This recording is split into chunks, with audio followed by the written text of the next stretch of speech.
예, 저희들이 있는 곳은 하노이 시내에 있는 어느 호텔 테라스에 많은 다른 방송사들과 함께 세트를 이렇게 특별 스튜디오를 만들어서 진행 중에 있는데 아까 말씀드린 대로 해 떨어진다면은 좀 서늘한 그런 날씨를 보이고 있습니다. 베트남이 그렇게 더운 곳은 아니다 하는 생각을 다시 갖게 되고요.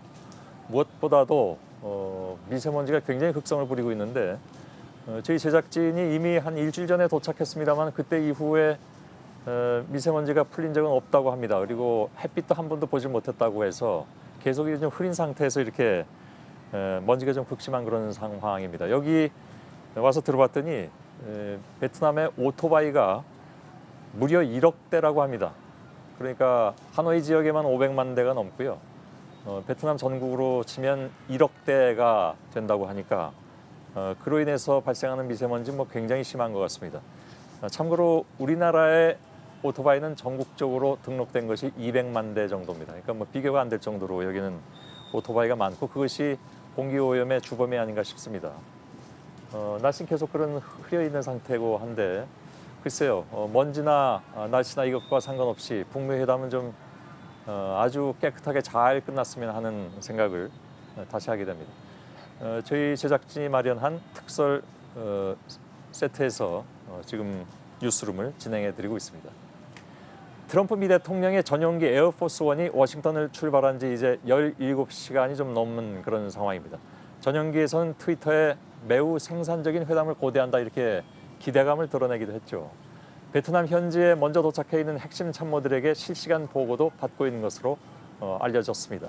도착 예정지인 베트남 노이바이 공항을 잠깐 연결하겠습니다. 워싱턴에 있던 김현기 특파원이 먼저 여기에 와 있습니다. 자, 노이바이 공항 바깥쪽에 있는 건가요? 예, 지금 노이바이 국제공항에 나와 있습니다. 제가 보이는 뒷문이요, 바로 귀빈용 차량이 출입을 하는 문입니다. 트럼프 대통령이 도착을 하게 되면 바로 이 문을 나와서 바로 숙소인 메리어트 호텔로 향하게 될 것으로 예상이 됩니다. 이미 백악관 기자단은요, 이미 4시간 전부터 뒤로 보이는 별도의 건물에서 트럼프 대통령이 도착하기 직전까지 격리된 채 대기하고 있는 상황입니다. 예. 저희는 지금 JTBC 취재진은 밖으로 나와서 약 200m 뒤쪽으로 보이는 활주로에 트럼프 대통령의 전용기인 에어포스 원이 도착하는 모습을 기다리고 있습니다. 예. 혹시 에어포스 원의 도착 시간은 좀 확인이 됐습니까? 예, 지금으로서는 앞으로 2시간 반 정도 후인 한국 시간 밤 11시 15분쯤 도착할 것으로 예상이 되고 있습니다. 트럼프 대통령을 활주로에 내린 뒤 별도의 행사 없이 바로 대통령 전용 차인 비스트를 타고 트럼프 대통령의 숙소인 메리어트 호텔로 이동할 것으로 예상이 되고 있습니다. 다만 별도의 교통 통제가 이뤄지기 때문에 여기서부터는 약 30분가량 소요될 것으로 예상이 됩니다. 현재로선 트럼프 대통령이 메리어트 호텔에 도착한 뒤 별도의 일정 없이 휴식을 취할 것으로 예상되고 있습니다. 예. 에어포스 원에는 지금 어떤 사람들이 같이 타고 있는지 확인이 되는지요? 예, 에어포스 원에는 트럼프 대통령 이외에 샌더스 백악관 대변인, 멀비아니 대통령 비서실장 대행 등이 타고 있습니다. 다만 주목할 점은 싱가포르 1차 정상회담 때와는 달리 폼페이오 국무장관 그리고 존 볼튼 백악관 국가안보 보좌관이 동승하지 않고 있다는 사실입니다. 폼페이오 장관의 경우는 이미 반나절이죠. 반나절 전에 오늘 오전에 하노이에 도착해서 김영철 북한 노동당 부위원장과 접촉을 시도하고 있는 것으로 알려지고 있습니다. 폼페이오 장관의 경우는 이 하노이 회담이 끝난 직후인 28일 저녁에 별도로 필리핀으로 향할 일정이 있기 때문에 자신의 전용기를 타고 이곳에 도착한 것으로 보입니다. 다만 존 볼튼 보좌관의 경우 국내 일부 언론 보도에서 에어포스 원을 같이 동승할 것이다 이런 보도가 있었는데요. 오늘 아침에 숙소인 메리어트 호텔에서 아침 식사를 마치고 방으로 돌아가는 볼튼 보좌관을 제가 직접 목격했습니다. 아, 그런가요? 볼턴이 에어포스에 타지 않은 건 왜 그럴까요?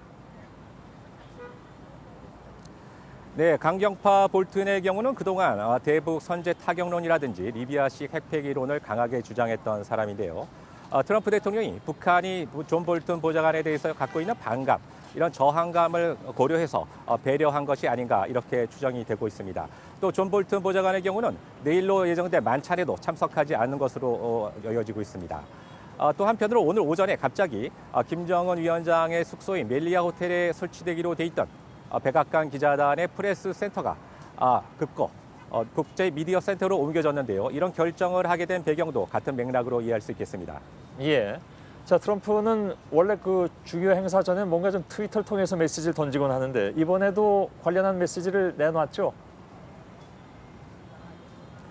예, 예상대로 트럼프는 에어포스원 기내에서 트위터를 통해서 내가 지금 김정은 위원장의 만남을 위해 베트남으로 가고 있다. 아주 건설적인 회담이 될 것으로 고대하고 있다라고 말했습니다. 또한 트럼프 대통령은 출국 직전에 밝힌 트위터를 통해서도 지금 김정은 위원장이 현명한 결정을 할 것으로 기대하고 있다. 북한은 항상 급격한 경제 성장을 이룰 준비가 돼 있다라는 말을 했습니다. 이는 늘 트럼프 대통령이 항상 하는 말이긴 합니다. 다만 막판 협상이 진행 중인 상황에서 이런 말을 한 것은 북한에 대해서 보다 유연한 조치를 촉구하는 그런 메시지를 담았다. 이렇게 해석할 수 있겠습니다. 예, 알겠습니다. 하노이의 노이바이 공항에 나가 있는 김현기 기자가 전해드렸습니다.